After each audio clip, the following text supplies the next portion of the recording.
Take a look at this. This is the smallest large jungle tree I've ever seen. Hey guys, this is Emerald Fire, and today is Valentine's Day. So I thought, why not give everybody a gift? And what I plan to do is give everyone a heart-shaped box of chocolates, including cookies, cake, and cocoa beans. My plan is to use a double chest with an arrangement of red wool in the shape of a heart, and inside that heart I'll put the goodies. So for that I'll need to collect a lot of red wool. I've got my red dye and my shears and plenty of sheep in the field, so let's get started.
And now, just to make sure the secret admirer stays a secret,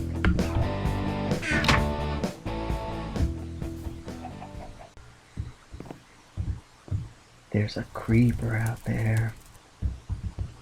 He's creeping. Can't get out of my house. It's gonna blow me up. Good thing I have a back door installed. Okay, so I'm back on the Reverie server, and so the thing with, the secret admirers, I recorded a thing, another part of the video, where I said, just basically that no one knows that I'm the secret admirer, and I know Wool already put up his video where he found the chest, his reaction to it by now. So, anyway, I had recorded that, and it wasn't recording my microphone. So the whole video was just silence, except for the Minecraft sound. But anyway, after I did that, yeah, it's actually the 15th now. It was a whole day after that happened. But anyway, after I did that, I just showed you some of the progress I made on the server. This is Henrietta the Second, my chicken. I had explained previously, with no microphone, that Henrietta the First was originally the chicken I kept in there, but a creeper blew open her cage, and I thought she was dead, but later I found out she was actually in my backyard, so I granted her her freedom, and Henrietta the Second took over her duty of laying eggs. And I think I also showed you this melon plant. Yeah, we got some melons now, courtesy of a villager who traded them to me for some emeralds. And now I'm going to go and show you the skeleton spawner. We had talked about that in the last episode, and now we have it all set up. It's extremely useful. I've got lots of bones, and arrows are not even a problem anymore. They're actually pretty expensive to make, because you have to get the flint from the gravel, but the skeleton spawner, you just get stacks of arrows. And with the melons, we can now make splash health potions, so we can just throw one of those instead of hitting them all the time. So that is also extremely helpful. We're really getting along with that stuff. We're on our way. And there's one thing though I explained in the last video. So after we filmed the last video, when we went to the Nether in search of nether warts, me, Trick, and Wool all worked on the skeleton spawner, but it was actually my design that I used in my single player world, and it's not like I'm stealing credit or anything. It really was. But anyway, I made that, and then Exmo, another guy on the server, he claims that it was actually his spawner, but he made it public, as you can see on the signs here. He actually he made his own design, and he rerouted the skeletons over there instead of over here where my design is. And all the redstone stuff is still intact. It's encased in cobblestone because we had a creeper problem when we were building it. And yeah, he just rerouted all the skeletons over there. I don't know why. Neither does Mystery Man. I don't know who that is. I promise it's not me. I guess it's gotta be either WoolTec or Trickshot, because they're the only ones who were involved in building it. And anyway, let's see if I can show you mine. Let's see if I can open that up. Yep. Okay. Alright.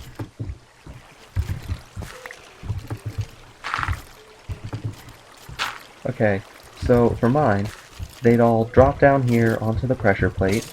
You'd press the button, and they would stop coming, and there was a dispenser here. He also took my dispenser, no big deal. Took my dispenser in lava. The dispenser would fire the lava and then take it back in, and the skeletons would all go down to half a heart. They also have some fall damage because it's 4-block drop. And that they would stop coming, and then once all the skeletons and items were removed from the pressure plate, they would automatically start coming again. So that's very user-friendly, in my opinion, and really easy to use. And yeah, I don't know why Exmo changed it. I'll show you his now. Okay, so if we walk over here and down here, this is Exmo's. It's pretty much the same idea, except instead of automatically refilling, you have to pull a lever to stop them from coming, and flip it back to get them to come again. So, I don't know. It's just, doesn't really matter, but I don't know why. I don't know why he did it. So, anyway, this is the chest of all the stuff we get from the skellies.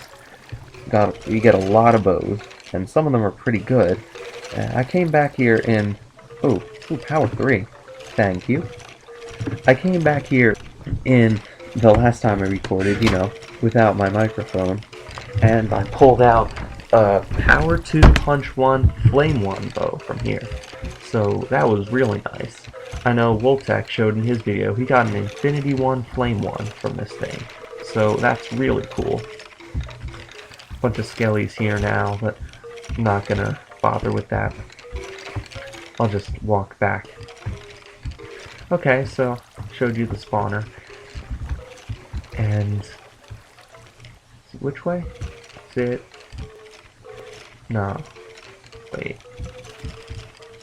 This way? Yeah, that's way back. Okay. So now you may have seen my last video. It is an automatic crop grower. So you place the crops in, and it automatically grows them with bone meal using dispensers, because that has been implemented in the new snapshots. And it harvests them with water. And it's all really fast and really cool, and so I'm going to build that for the server using our many bones from the skeleton spawner as a source for bone meal, of course. So I'll cut right here, and I'll come back when I've slept and I'm all ready to get started. Okay, I'm back, and I believe I'm all ready to start building. I have my dispensers here that I need. I have enough bone meal to do this, and this dispenser up here actually won't be going there. And put a bucket of water in here. Okay, and yeah, I guess we'll get on with it then. If you want to go watch my video to have an idea of what I'm doing here before you watch me build it, I would very much approve of that. But if not, you can just watch this as a tutorial.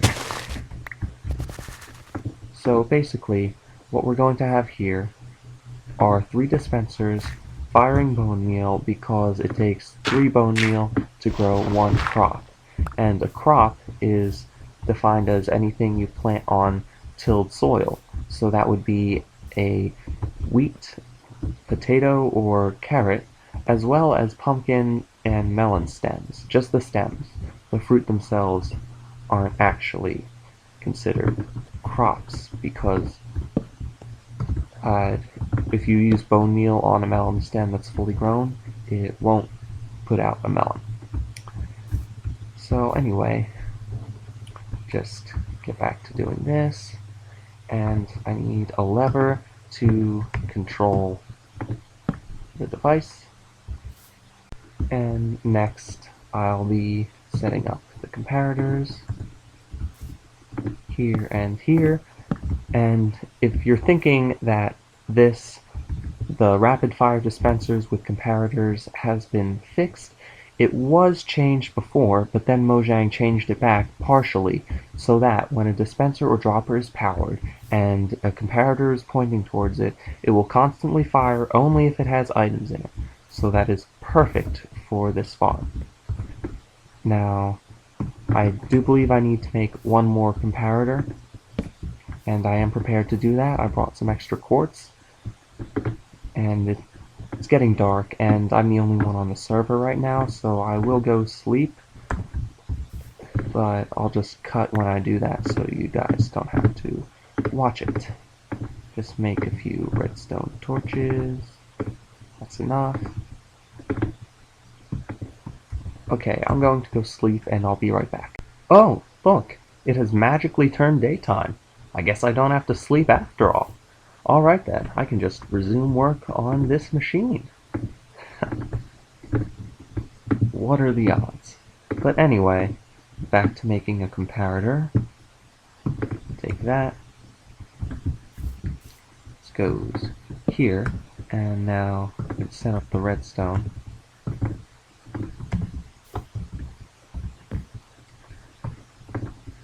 Here. Oops, doesn't go there.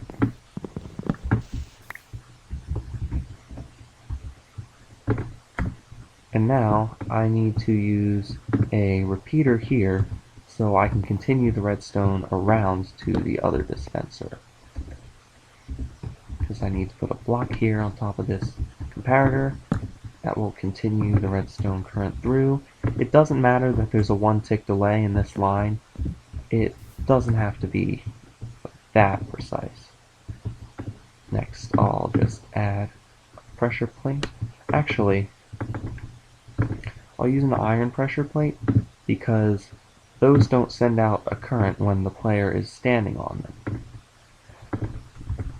So, I don't know, it's just nicer. Okay. And now I guess I'll fill this dispenser with some bone meal. I'll need to till the ground. And I'll have to borrow back my bucket of water so I can add a little bit under here so the ground stays hydrated and I won't have to till it in the future. Let's fill this back up. Got it. Okay.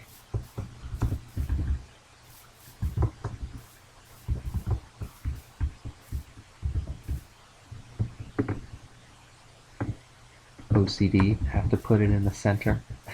I'll admit it. Alright.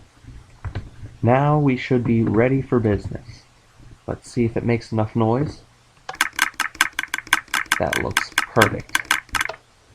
Now let's try to start farming potatoes. Turn it on. Spam click. Ooh, I guess that won't work when I'm hungry. Okay, let's go.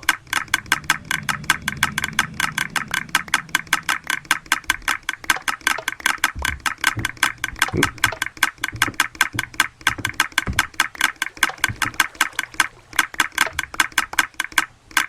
There we go. We're getting some potatoes. Oh, you know what? Those dispensers are probably loud. Let me turn down the volume. There we go. Okay. Just that little time, and wasn't even standing completely still. I was moving around a little. I doubled my potato count. Well, actually, no. Doubled would be 52. I ended up with 42. But still, that's a lot of potatoes really quickly.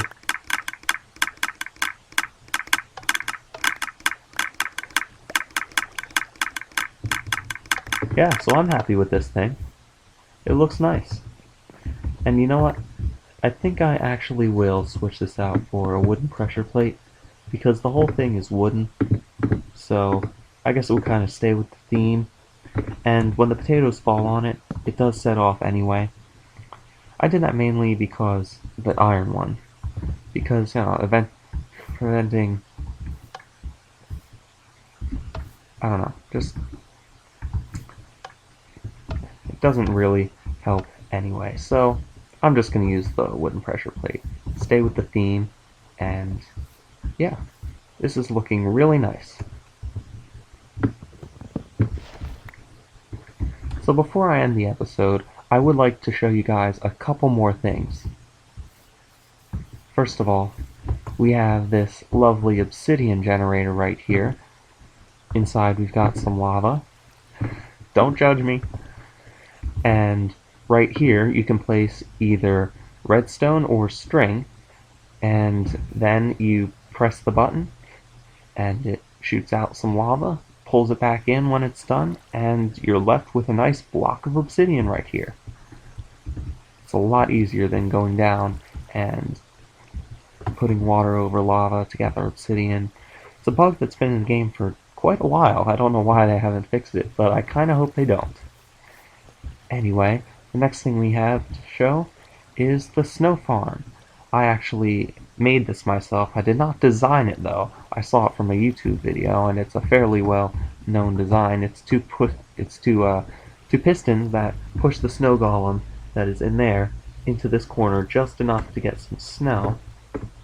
And every time you mine the snow, it's almost immediately put back. So you can just stand there and hold down the mouse button and collect a lot of snow.